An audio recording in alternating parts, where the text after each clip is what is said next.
warahmatullahi wabarakatuh. Hai adik-adik, bagaimana nih kabarnya? Semoga dimanapun kalian berada, kalian selalu dalam keadaan baik-baik saja ya. Terlebih dahulu perkenalkan, nama kakak Kak Intan. Sebelumnya, adik-adik sudah tahu belum? Kali ini kita akan belajar mengenai apa? Betul, kali ini kita akan belajar mengenai menghindari akhlak tercela melalui kisah Salabah. Nah, adik-adik sudah tahu belum apa sih akhlak tercela itu? Betul, akhlak tercela adalah perbuatan yang buruk. Perbuatan buruk itu pasti tidak disenangi oleh Allah. Nah, kenapa sih tidak disenangi oleh Allah, Kak? Karena perbuatan buruk itu dapat merugikan diri sendiri dan orang lain. Kemudian, siapa sih Kak Salabah itu? Nah, pasti masih banyak yang bertanya-tanya ya. Siapa sih Salabah itu? Nah, untuk mengetahui kisah Salabah, mari kita menyimak video ini sampai habis ya. Kisah Sa'labah. Di zaman Rasulullah masih hidup, ada sahabat yang bernama Sa'labah. Hidupnya sangat miskin dan kekurangan. Namun Sa'labah terkenal sebagai orang yang taat mengerjakan sholat berjamaah bersama Rasulullah serta sahabat lainnya. Setelah sholat berjamaah di masjid, siang itu Rasulullah menghampiri Sa'labah yang tergesa-gesa hendak pulang tanpa membaca wirid dan berdoa terlebih dahulu. Sa'labah, mengapa engkau tergesa-gesa pulang? Tidakkah engkau berdoa terlebih dahulu? Sa'labah menghentikan langkahnya dan berterus terang kepada Rasulullah. Wahai Rasulullah, kami hanya memiliki sepasang pakaian untuk sholat. Dan saat ini istriku belum melaksanakan sholat karena menunggu pakaian yang aku kenakan ini. Kami sangat miskin ya Rasulullah. Jika engkau berkenan, doakanlah kami agar Allah menghilangkan semua kemiskinan kami dan memberi rezeki yang banyak. Rasulullah tersenyum mendengar penuturan Sa'labah. Lalu beliau berkata, Sa'labah sahabatku, engkau dapat mensyukuri hartamu yang sedikit. Itu lebih baik daripada engkau bergelimang harta, tetapi engkau menjadi manusia yang kufur. Nasihat Rasulullah sedikit menghibur hati Sa'labah, karena sesungguhnya yang ada dalam benaknya adalah ia sudah bosan menjalani hidup yang serba kekurangan. Satu-satunya cara agar cepat menjadi kaya adalah memohon doa kepada Rasulullah. Karena doa Nabi pasti didengar oleh Allah Subhanahu wa Ta'ala. Keesokan harinya, ia kembali menemui Rasulullah dan memohon beliau mau mendoakannya agar menjadi orang kaya. Setelah ketiga kalinya Sa'labah memohon, akhirnya Rasulullah tidak bisa menolak keinginan Sa'labah. Beliau menengadahkan tangannya ke langit. Ya Allah, limpahkanlah rezekimu kepada Sa'labah. Kemudian Rasulullah memberikan kambing betina yang sedang bunting kepada Sa'labah. Peliharalah kambing ini baik-baik, pesan Rasulullah.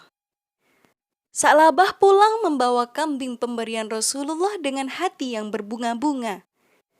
Dengan modal kambing serta doa Rasulullah, aku yakin aku akan menjadi orang yang kaya raya. Hari berganti hari, bulan berganti bulan. Sa'labah yang dulu miskin dan lusuh telah berubah menjadi orang kaya yang terpandang. Kambingnya berjumlah ribuan, di setiap lembah dan bukit terdapat kambing-kambing Sa'labah. Sehingga Sa'labah lupa untuk beribadah kepada Allah. Lupa untuk datang ke masjid untuk sholat berjamaah. Bahkan sholat Jumat selalu ditinggalkan oleh Sa'labah karena kesibukannya mengurusi hewan ternaknya. Sampai Rasulullah bertanya-tanya, wahai sahabatku, sudah sekian lama Sa'labah tidak kelihatan di masjid. Tahukah kalian bagaimana keadaannya sekarang?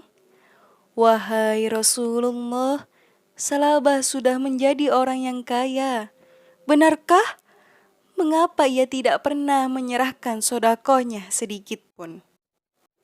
Setelah Allah menurunkan ayat tentang kewajiban zakat, seluruh umat Islam di Madinah tak terkecuali Salabah berkewajiban membayar zakat. Kemudian utusan Rasulullah menemui Salabah membacakan ayat zakat.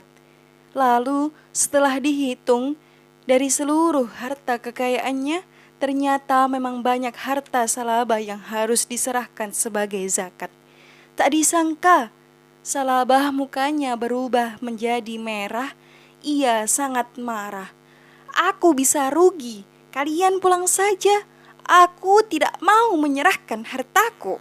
Kemudian utusan Rasulullah kembali menghadap Rasulullah dengan menceritakan semua perbuatan Salabah. Beliau bersedih telah kehilangan seorang sahabat yang dulunya tekun beribadah ketika miskin. Namun setelah kaya ia telah terpengaruh dengan harta kekayaannya. Sungguh celaka Salabah, celakalah ia. Kemudian Allah menurunkan ayat 75 dalam surat At-Taubah.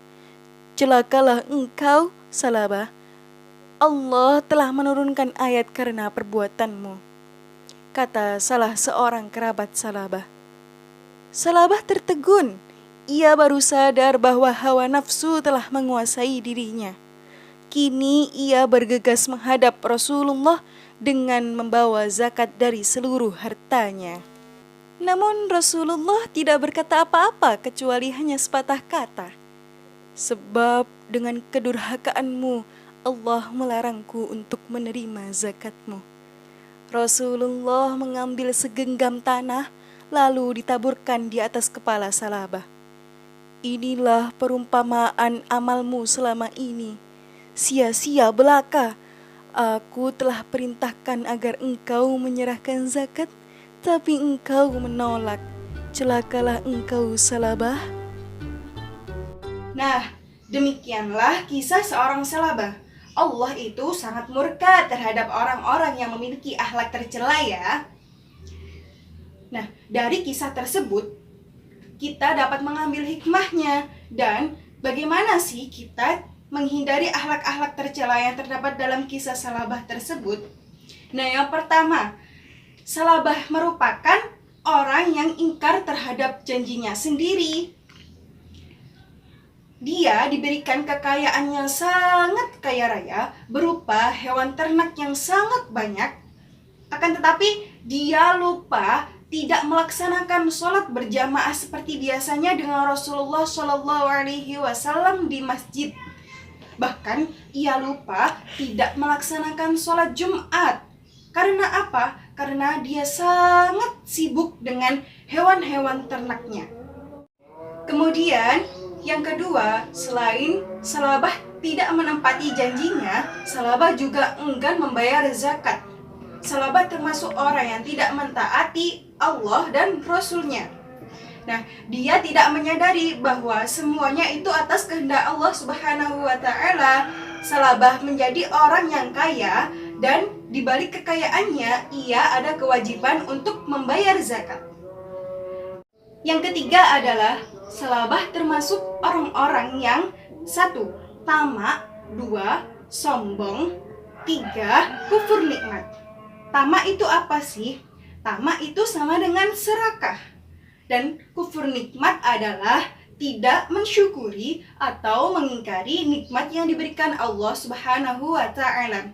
Nah, setelah diberikan hewan ternak yang sangat banyak, waktu Salabah hanya dihabiskan untuk mengurusi hewan-hewan ternaknya.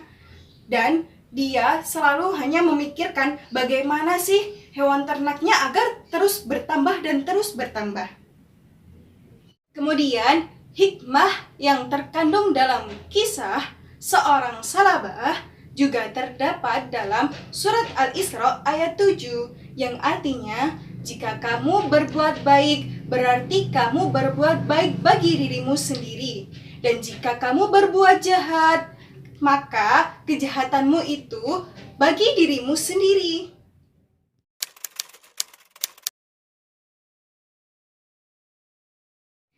Kemudian, setelah kita mengetahui akhlak-akhlak tercela yang terdapat dalam diri salabah, kita dalam kehidupan sehari-hari harus menghindarinya. Bagaimana sih cara kita untuk menghindari akhlak-akhlak tercela tersebut? Nah, yang pertama, kita harus menjaga mulut kita, telinga kita, tangan kita, serta hati kita agar selalu mengingat dan mensyukuri kebesaran Allah Subhanahu wa Ta'ala. Kemudian yang kedua, kita harus menyadari bahwa perbuatan akhlak tercela itu bisa menyakiti diri kita sendiri. Dan yang ketiga, kita harus menyadari bahwa ingkar janji akan membuat Allah murka terhadap kita. Dan yang keempat, kita harus mengambil hikmah dari kisah salawah tersebut. Nah, jadi akhlak tercela apa yang harus kita hindari dalam kehidupan sehari-hari kita? Betul, ada akhlak tercela tidak menepati janji, enggan untuk membayar zakat, dan memiliki sifat sombong, tamak, dan kufur nikmat. Jadi semua itu harus kita hindari dalam kehidupan sehari-hari kita. Demikian yang dapat kakak sampaikan. Semoga bermanfaat bagi adik-adik ya. Kurang lebihnya mohon maaf yang sebesar-besarnya.